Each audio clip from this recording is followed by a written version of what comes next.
I'm going to get it. Oh, he's going to go for it. Oh, what a headshot from Arcadia. For a lot of the world, esports means big crowds. Let me hear you.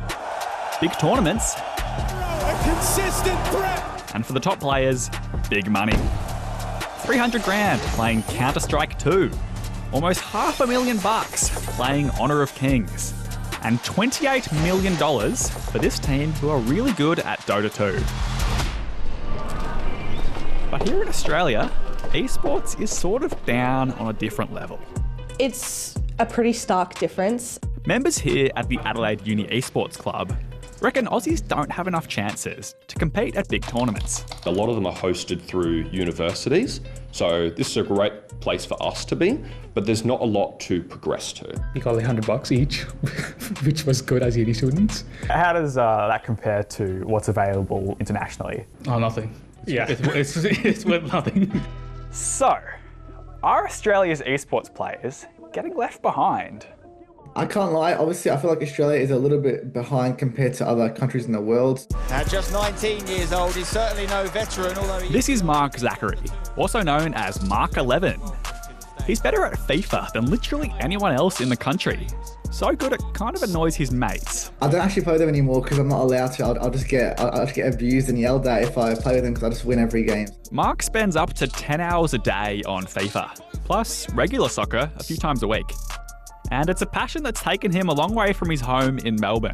I've been to London probably, 15 times in the last 4 years. I've been to Germany, Saudi Arabia, Sweden, Dallas. But these big distances are pretty much a given for any Aussie players looking to make a career in an esports team. There's not a single Australian team for that FIFA scene, so yeah, I have to go overseas to get signed. Why can't you just play from where you're sitting right now? Because the Wi-Fi, it's literally impossible. The Wi-Fi from Australia to Europe, it will be unplayable. The ping will be too high, the lag will be too high. There is pretty much really nothing going around right now. They are fighting for scraps. This is Chris Nong, also known as Dexter. He says we're seeing a cycle where the best players leave Australia, and the new ones coming up have to leave too, or get left behind. What's left is just second, third, fourth, fifth, whatever the best teams. And when that's happening, it just all goes downhill, essentially. Chris has been playing Counter-Strike professionally for about 10 years. Most of this was in teams based in Europe and America. He even won alongside other Aussies in these international teams. But recently, he decided to pursue an esports career back home. I wanted to play in Australia and represent an Australian team. But in the end, it was probably a bad decision from me. Counter-Strike is the biggest esport in the world right now. And back in April, more than 20,000 fans rocked up to watch a tournament in Melbourne. While there were a handful of Aussies competing in the main event, there were no Aussie teams.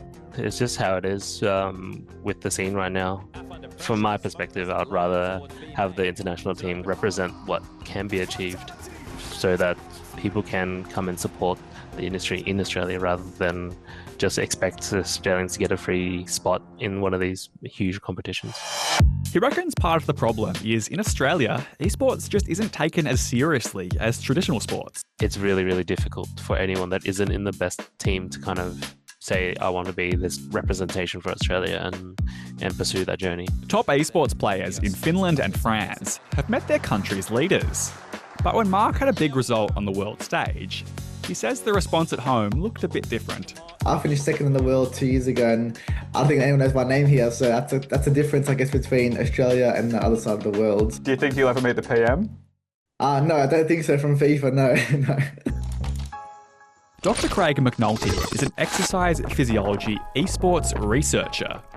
He works at Queensland University of Technology, the first uni in Australia to offer a diploma of esports. We've had a number of those that have come through our academy. They get picked up into professional teams, often overseas, outside of Australia, where the real competition and sort of money is a little bit more present, unfortunately. Hopefully in the future we see more opportunity in Australia for that professionalism. He reckons those opportunities could start in childhood. At primary school through to high school level, because this is where these early budding sort of athletes are starting to develop.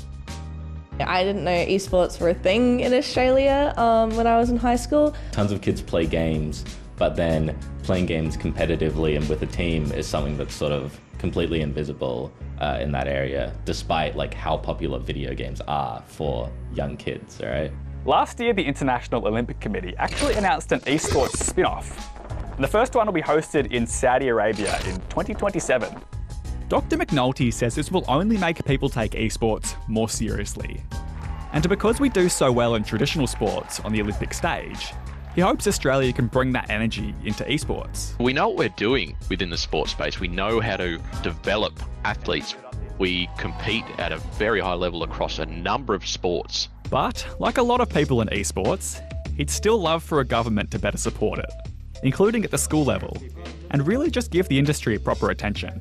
I suppose what's lacking is someone putting their foot down and going, all right, we're going to make a real commitment here. We're going to make a 5-10 year commitment to catching up with what's already happening in Asia, Europe and North America. For a governing body within sports to kind of extend their arm out and say, okay, we're going to start doing esports and we're going to start helping schools and everything like that. More drive for esports as an elective sport, especially as it is something that people of different abilities can participate in. It's a great option for those who enjoy competitive sports, enjoy the social part of sports as well. A lot of people, obviously, it's not about the money, they're doing it for the fun of it, but it is always in the back of the mind, I think. There's some people who I know who are really, really good at these games, and they absolutely deserve to have the opportunity to play at a high level if they want to, and shouldn't have to go to America or Korea or anywhere else in the world to play at these levels, because there are plenty of people here who enjoy these games.